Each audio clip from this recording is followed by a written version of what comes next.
Hello, everybody. Welcome into SportsDay Insider presented by the Dallas Morning News. I am Kevin Sherrington, joined by my pals Evan Grant and Mike Curtis. We had a press conference out at American Airlines Center Monday to introduce the new coach, Dusty May. Had a nice crowd there for that. And we sorted out a few things there, Mike. What was your takeaway? I don't know. I've never, of course, never even talked to the guy before. So this was my first real, other than watching him on TV, experience, with him. Or for that matter, I was not at the Masai Ujiri first press conference, and so first time to deal with him really too. So what was your takeaway on Mike Curtis? I'm not Mike Curtis. You are Mike Curtis. What was your takeaway on Dusty May at his introductory press conference?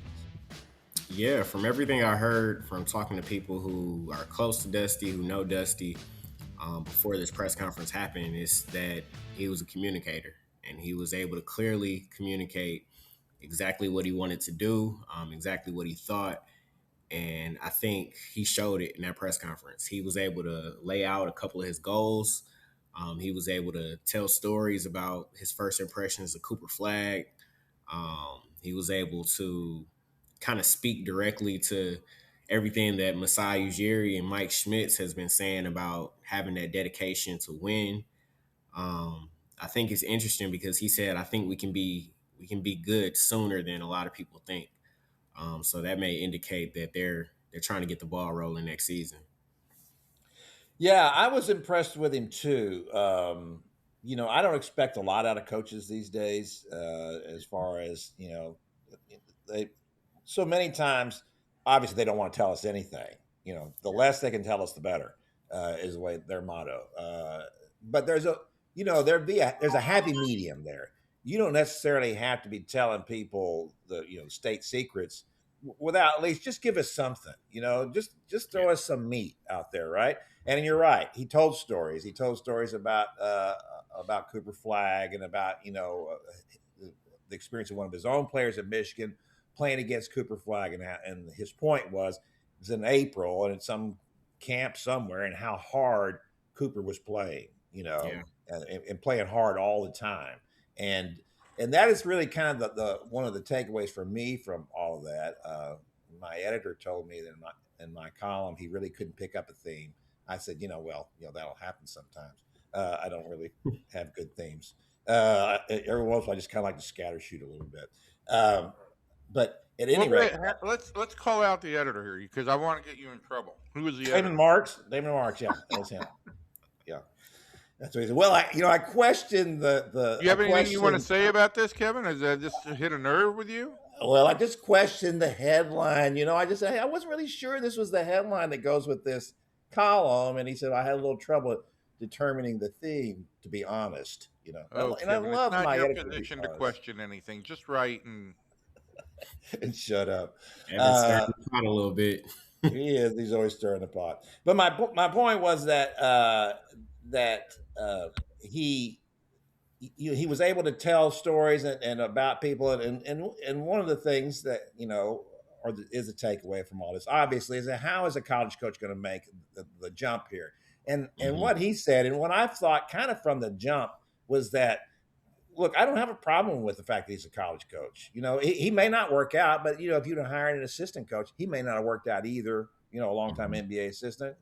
It's always a question of whether it fits here. But from what we know of what college basketball has become, and from what we know of, you know, the difference between, it's really narrow, the difference between college basketball and pro basketball, just like it has in other sports. Yeah. It used to be that in baseball, you didn't ever draft college players; you took high school players. Well, now they draft more college players because they're more pro ready now than they used to be, and so and even the styles of in football and pro football and college football, that's changed a lot. Where you see quarterbacks ready to come in and step right in. So that is kind of what has happened in basketball as well.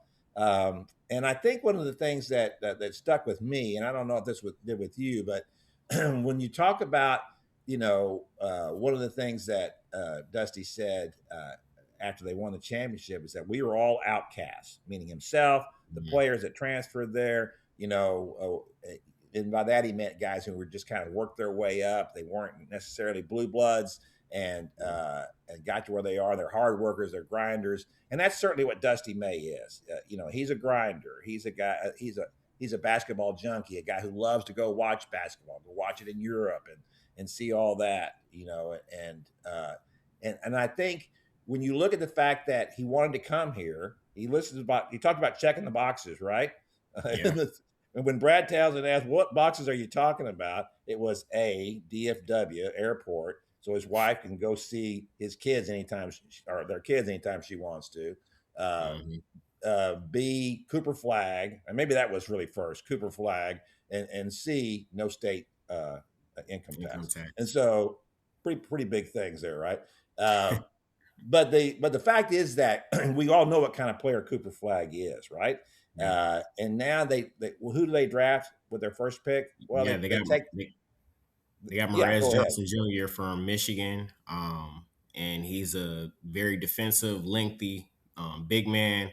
He's going to be very crucial to that front court. And Dusty May was actually asked about just the fact, like playing bigger lineups. You got all this size and versatility. You got Derek Lively whenever he comes back healthy. You got PJ Washington, you got Cooper Flag, you got Mavs Johnson, Najee Marshall, Caleb Martin.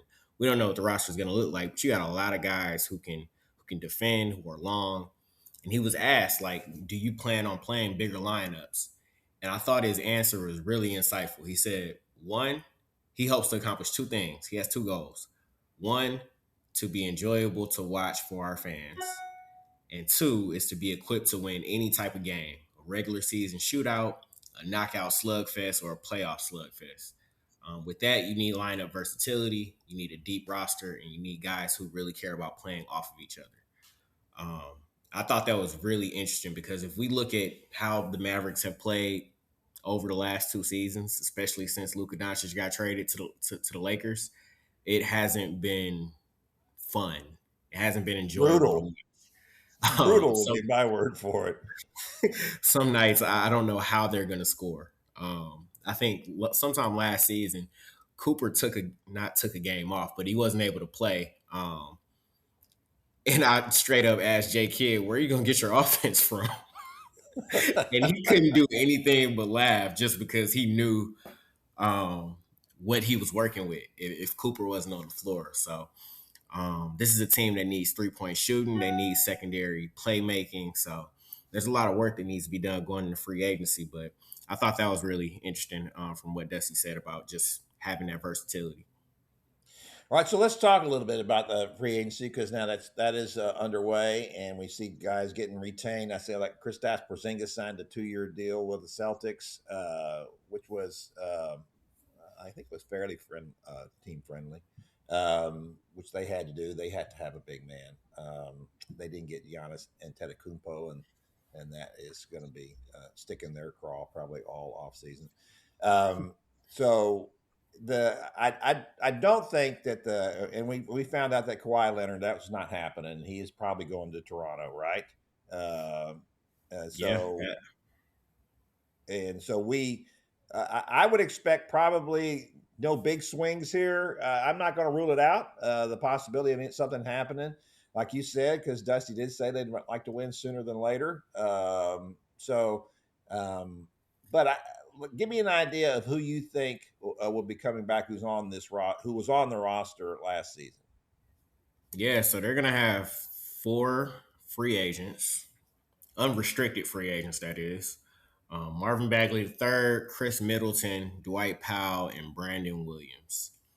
4 different guys who give you different things. Obviously, Dwight has been a mainstay for this roster for the last 12 seasons, longest tenured Maverick. He's seen the Dirk Nowitzki era, the Luka Doncic era, and the first year, the Cooper Flag era. So he's a guy that's seen it all. He's a vet, very much enjoyed in the locker room. But I'm curious to know whether Masai Ujiri values his experience, his institutional knowledge, or if he needs someone who can play. And Dwight plays hard when he's out there, but he's not as explosive as, say, a Musa Cisse, who they extended the qualifying offer to, made him a restricted free agent. So they'll be able to bring him back if they want to.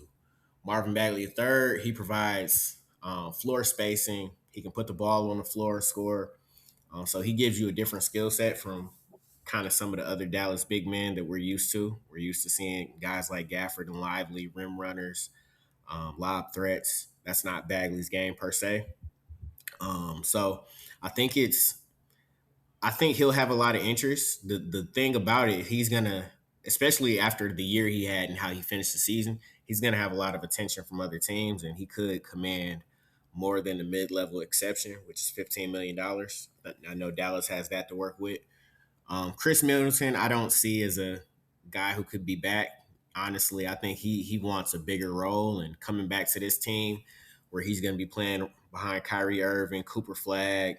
Obviously, I mentioned all those wings earlier and forgot to mention Chris Middleton. So I think that just goes to show that they already got a log jam at the forward spot, but they do need someone who can put the ball in the basket. And if he does end up staying, he could stay, but I don't know how big of a role he'll have. I think the most likely of these four who could stay is Brandon Williams. This is a guy who pretty much played in place of Kyrie Irving last year while he was recovering from his ACL surgery, and he had an opportunity to start some nights. Ryan Nembhard had an opportunity to start some nights, but this is a guy who they need a backup point guard, and I think if Brandon Williams is your backup point guard behind Kyrie Irving, you're getting a little bit of the same type of player because of his ability to drive and go to the basket and finish. He definitely needs to work on that 3-point shot this offseason because he took a significant dip last year. If he can come back and kind of be that offensive force that we know he can be, he wouldn't be a bad option for the backup point guard spot. Yeah, I think that's right. I think that would be the guy I would prioritize over those four. And then I'd like Bagley to come back, but he's not going to come back for $15 million. He's going to get more than that because he does give them a stretch for a little bit. They haven't had that kind of thing, as you noted, for a while, and they do need. I think that just hadn't been a priority for them. And it's interesting that the Mavericks were able to, they in their own way, they kind of, in my estimation, made centers popular again. I mean, when they traded for Daniel Gafford, everybody just thought, a lot of people thought, well, this is crazy. Why would you do that? Yeah. And then of course drafted Derek Lively, and that worked out great as long as Lively was upright and on the floor. But I think they do need to make themselves a little more conventional in from that standpoint. So do you feel like there's going to be any great push for any free agents out there? So we're getting a little bit into the weeds with what I got planned today as far as my story, but I got a list of 5 free agents that they could potentially go after if they can make the finances work. All right, let's hear them. Yeah, it's got four guards, and we got a big on here. We got Bruce Brown, Denver Nuggets.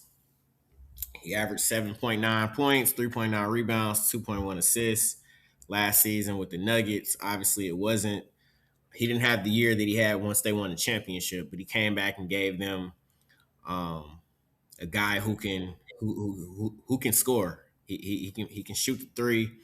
I think he will be a valuable piece. John Collins. I think this is the type of stretch big man that they will be able to thrive in a system like Dallas. He averaged 13.6 points, 5.3 rebounds with the Clippers last season. He's obviously turned into a journeyman as of late, but he's a guy who's able to shoot the three. We all known him for being super athletic, dating back to his days in Atlanta. So I think he gives you a little bit more of a versatile big. Javonte Green from Detroit had a really good year last year. 12.6 points, 2.8 rebounds, 5.1 assists. So he came off the bench and was able to provide energy for them. So I think that'll be a good person to target. as well as Anthony Simons. We say they need scoring on this team, and Anthony Simons learned from the best in Damian Lillard back in Portland, but obviously he spent last season with both Chicago and Boston. But still, he's able to average 14 points, and I think he provides that 3-point threat and secondary ball handling they probably need. Tell us, Mike, why it's important. For one thing, you just said that obviously they didn't have any scoring threats outside of Flag. So, but one of the reasons, in my estimation, that they've got to have some more shooters is to space the floor better, because Cooper's not at this point in his career, he's not a great 3-point shooter. I would expect the way he works and his work ethic and his athleticism that he'll be that eventually. But for now, basically, he's just driving. And if he's going to the basket so much, they got to clear out some space for him to keep him from getting killed down there. So that is one of the reasons why they have got to get more shooters, right? Yeah, absolutely. When you look at, let's say, LeBron James, his first championship was 2012. Obviously, he had D Wade, but they loaded that team with shooters because D Wade and LeBron, they were driving to the paint recklessly, or not recklessly, but they were driving to the paint almost every night. And you needed a Shane Battier, a Mike Miller, guys who could spread the floor, and Chris Bosh. Obviously, we know Chris Bosh had to transform his whole game once he went to Miami, because he was a guy that played in the low post, and he became a shooter once he got to Miami. And I think he knocked down a couple of huge threes for them in the playoffs, especially in the finals. But Cooper Flag plays a similar type of game. He's going to get to the basket. He's going to get to his mid-range. Guys are going to load up on him, and you need guys who are able to spread the floor. Obviously, you got guys like Max Christie right now and Klay Thompson, but who knows how long Klay Thompson is going to be on his roster. So you need guys who are able to be knockdown shooters, because this team finished 29th in 3-point shooting last year, which is abysmal. You gotta increase that production, especially if you want to compete in the West. Yeah, no question about that. All right, so real quickly here, Mike, we're wrapping up. The guys that you know are coming back are obviously Flag, and we're putting Kyrie in that group, right? Yeah, let's put Kyrie in that group.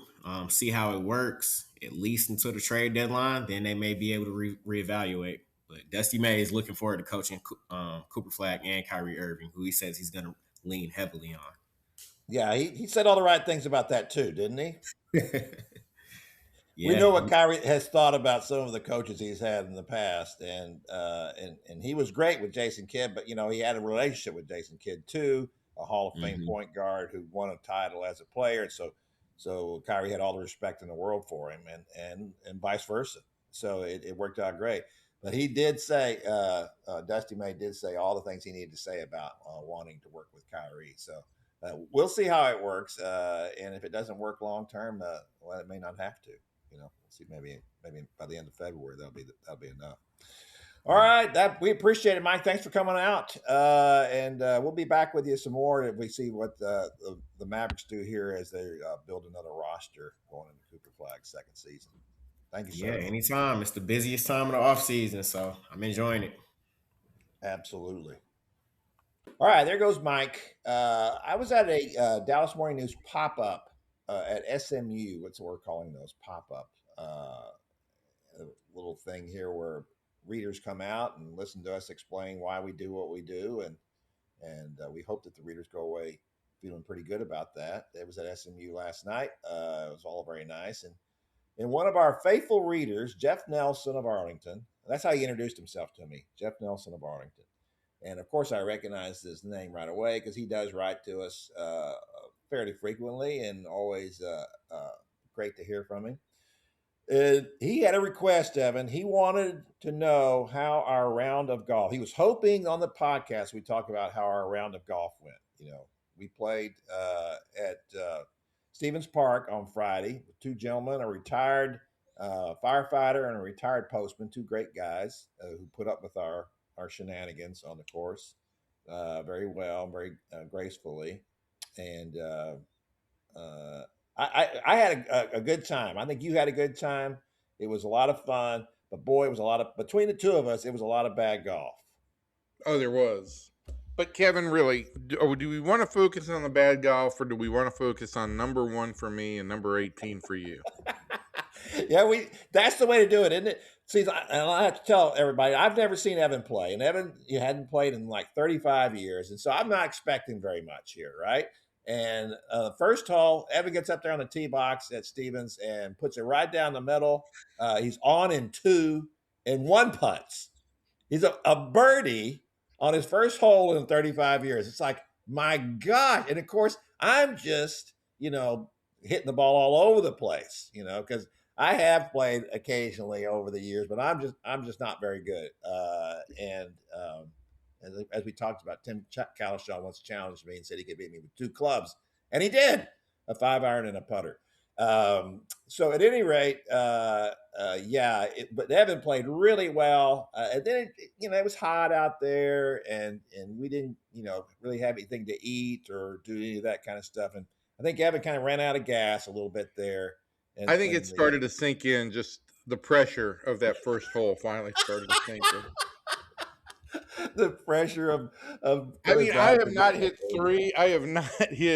3 consecutive golf shots that well in my life, because the birdie putt was 12 or 14 feet away. I mean, it was not, a gimme. And so to actually hit a putt well, to finish off a hole was a nice touch. And I was pleased with the way I played, and Kevin's a great partner to play with. And anybody who wants to come and play with us, I guess they should. They should just come and watch. I don't think they should, actually.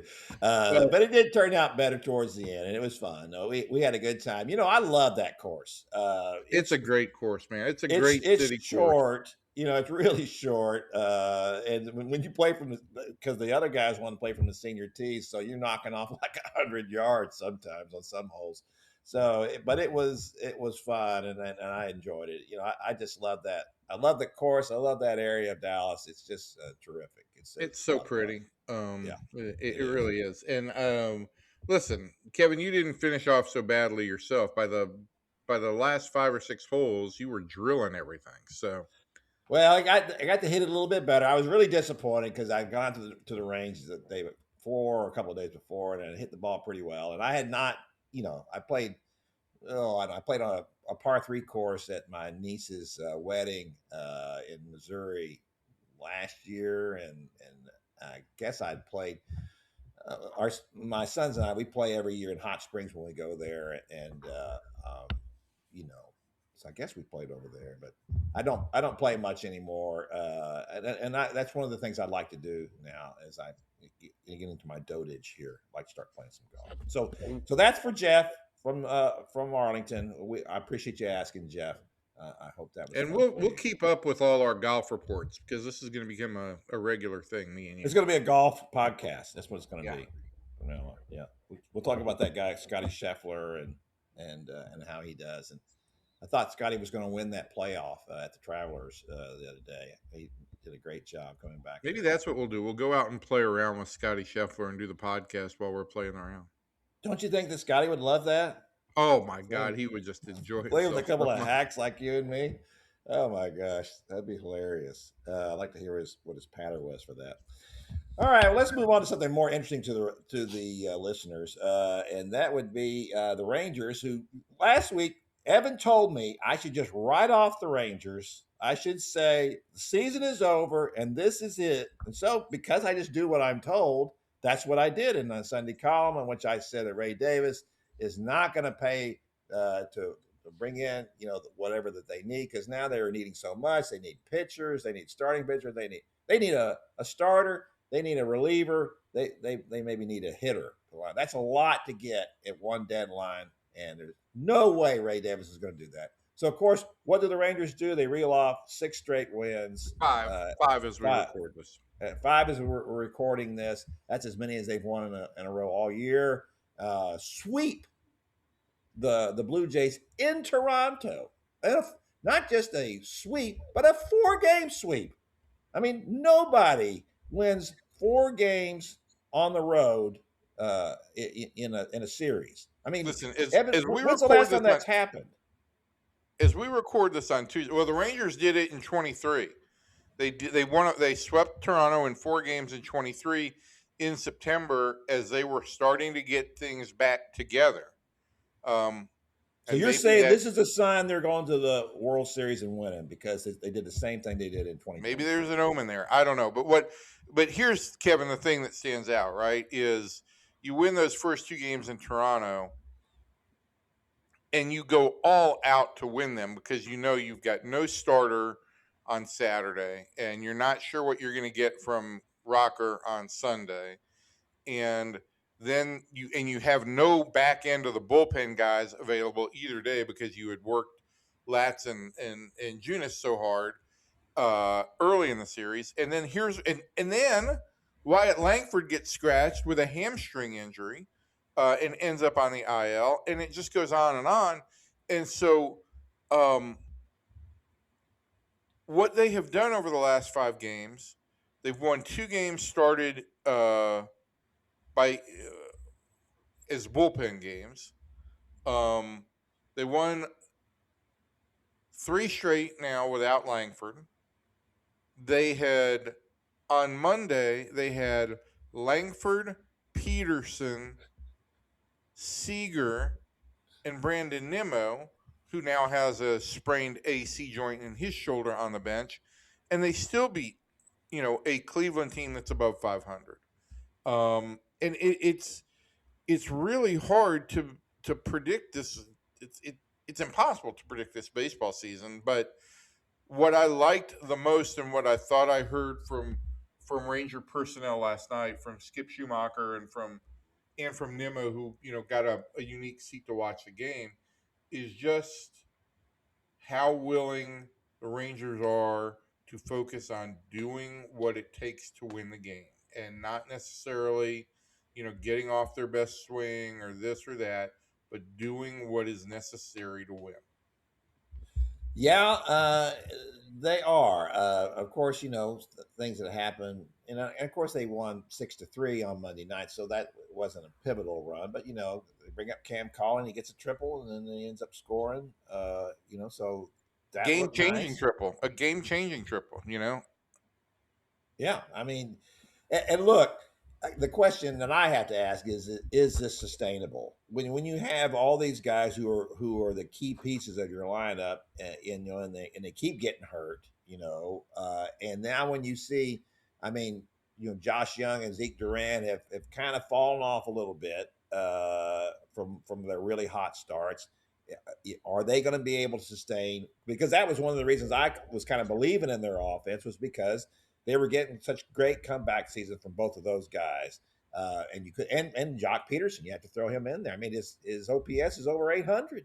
I mean, it's phenomenal to think that if when I wrote facetiously when the season started that if Josh Young, Jock Peterson, and Evan Carter, I guess they could finish 1, 2, 3 in the Comeback of the Year award.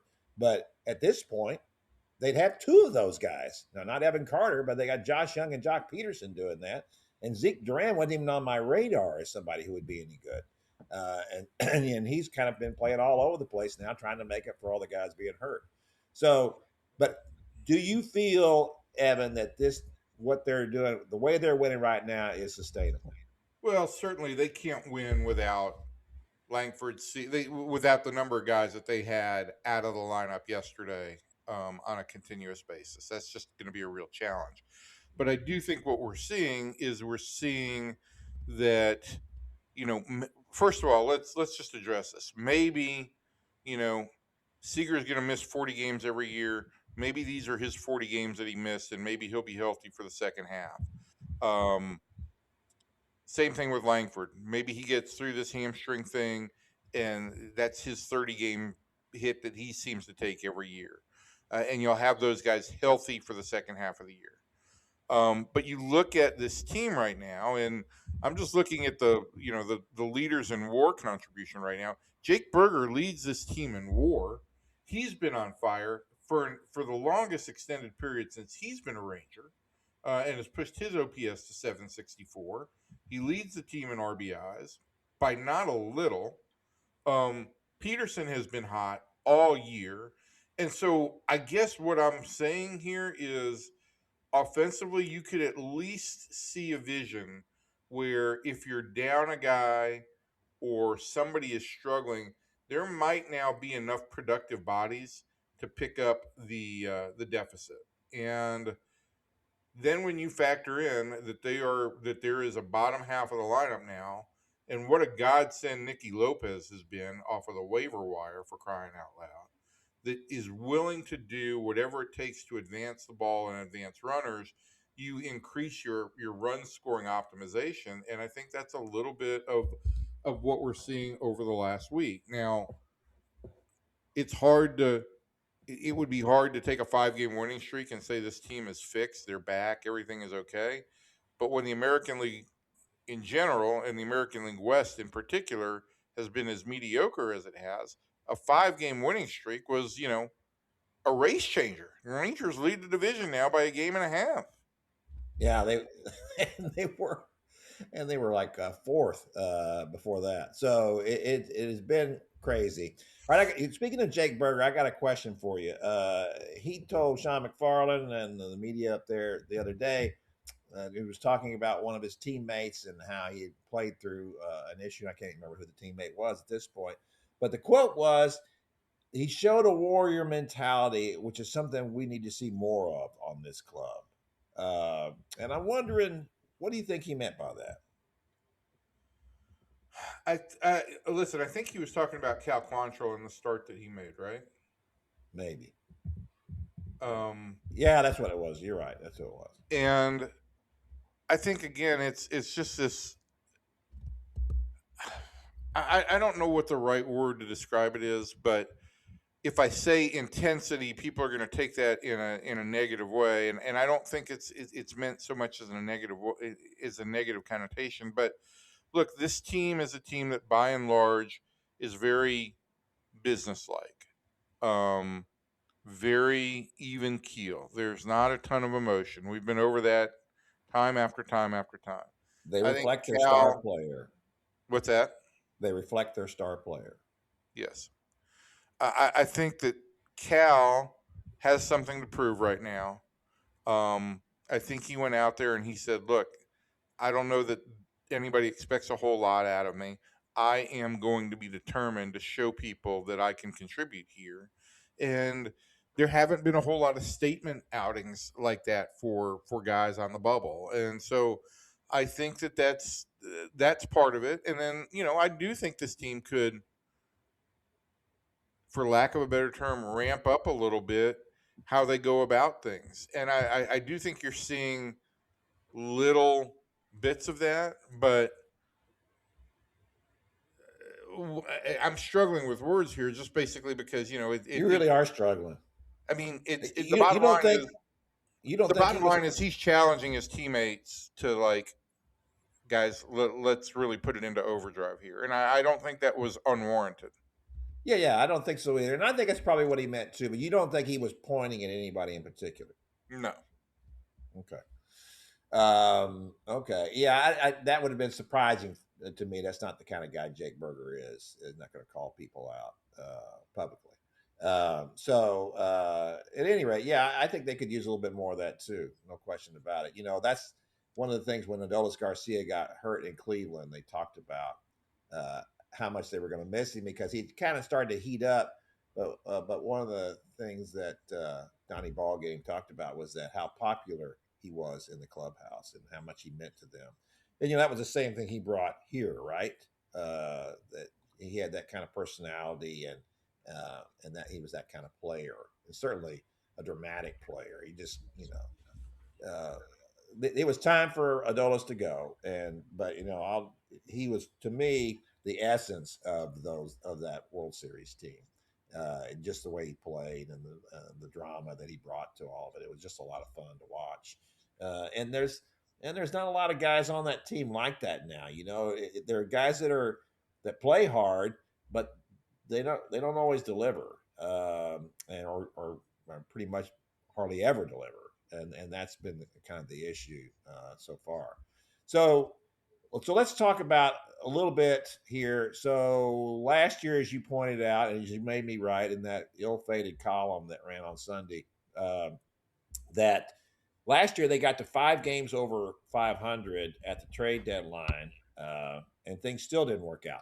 So, what do you think? What's the number you think they got to get to before Ray Davis says, "Okay, all right, I'll pay for this"? Well, listen, I mean, I think last year they got the 5 games over. The difference, obviously, is the makeup of the division. Right? They get the 5 games under over 500 at the All Star break. It means they've or at the around the deadline means they've played right now another 4 games above 500 for the rest of the month, and it probably means they've held on to the division lead. Last year they were still fighting for a wild card spot. We're within a game or so of the division, but they were playing from behind. The whole difference is perception, right? If you're playing from in front and you're playing to win the division, now it's a different perspective. It's a different perspective, and my indications are that Ray would add some payroll. How much, I don't know. What's the payroll right now? 205? I think for tax purposes, it's 205. I think Yeah. money on the books is like 190. So 205, that means he's 40 under, right? Yeah, and I 40 don't. million under. Look, there's no concern that they're going to get to the payroll tax this year. It's just a question of, if you add $20 million at the deadline, you've added a ton of money. Absolutely. Because we're talking about paying a third of a player's contract at that point. So I don't know how much is going forward in Ray's book. There are other impediments, and we've been over this. The lack of talent in the minor league system or the lack of depth there. And so, if you are going to get players, you're probably going to have to get players either who are on quote unquote bad contracts, who have contracts with multiple years remaining that are considered potential risks, or you're just willing to take on money from a team that's looking to dump salary. Right. Is there anybody like that out there off the top of your head, Evan, that Well, that qualifies? considering this weekend I was starting to look at who the Rangers could trade to get rid of money, I haven't started looking at the other way. I think it remains to be seen what the Rangers' needs are. Certainly, they could use another arm or two in the bullpen. Chris Martin has gone on a rehab assignment. He's going to need a few outings, and I don't know how much you can count on him. But they need another arm in the bullpen that can pitch some leverage innings. I think I'm going to be interested to see what the Rangers do with Cam Cauley here, because he can play some center field and he could give you a right-handed option against lefties in center field. So maybe he plays a little bit of center field there. But I would think that the Rangers would have some desire to get a guy who could play center field against left-handed pitching, a right-handed hitter. They are a little bit left-handed in the outfield, and so they could use that, whether that's an occasional corner outfielder or sometimes center fielder. I think that's something they could use. I know you want Luis Arias because you want to be right about something, and I know that's very rare for you. But right now, again, I mean, I'm not sure where he fits in the Rangers scheme. That Play means second base. you play second base, but your second base situation right now has been really, really good with Duran and Lopez. Well, the problem. Well, I think Lopez is. I think that's a little bit, wishful thinking on him. He's played well, but I don't know how he can sustain that for. I don't know that he can sustain it, but I mean, he's got Nicky Lopez has a 762 OPS this year, and I know Arias's numbers are up this year as OPS is higher, but he's had a good year in San Francisco, and it might be a guy, and certainly, the question again with Luis is he's hitting for more power this year.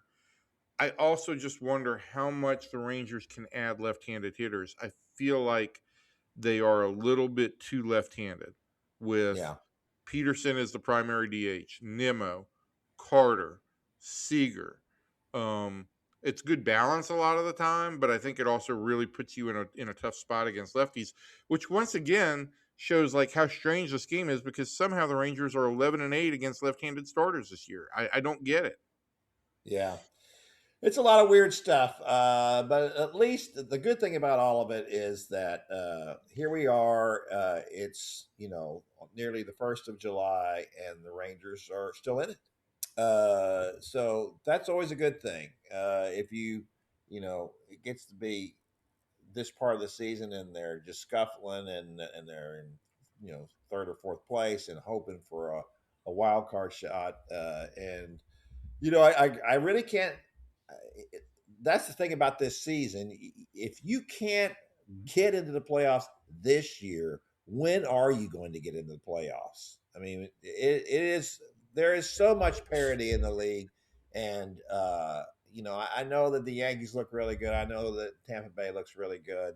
And a reader wrote me and said, after reading my ill-fated column on Sunday, and said, isn't it just okay to at least make the playoffs? Do we have to go to the World Series? And I think that's a good point. I don't think they need to necessarily win the World Series. I don't, but at the same point in time, I don't think the idea of going all out to win the third wild card and not have any kind of home field advantage or any of that and have to play the maximum number of games, I don't think that's ideal either.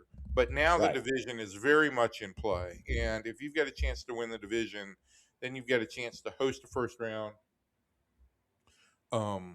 You've got a chance to make the road perhaps a little bit easier for you. And so, look, if they get to the AL Championship Series this year, that's a big win for me. I think the most important thing to kind of justify this whole era is another playoff run of some type. It doesn't have to be, it's hard to win championships. It's hard to get to the championship round. But I do think you need to basically say, we've been able to get to the playoffs and have some degree of a run in multiple years. Oh, there's no question about that. All right, that's going to do it for our podcast this week. We appreciate you coming around and listening, especially you, Jeff. We hope that you enjoyed the golf stories. And for all the rest of you people out there, we promise we will not make this a regular thing to talk about our golf games. It was a lovely walk. It was a ruined. Lovely walk. Well, we were riding most of the time, but yes, I think if we'd had to walk out there that day, we both would not be here now. We would not have been here this week. No, we'd have been in the hospital. Also, we do need to work, apparently, on the Stevens Park portion. We do need to work on not driving into forbidden zones. Yeah. I'm bringing my own cart. They don't let you ride it, and they're shutting the stupid thing down constantly. Wow, that was annoying.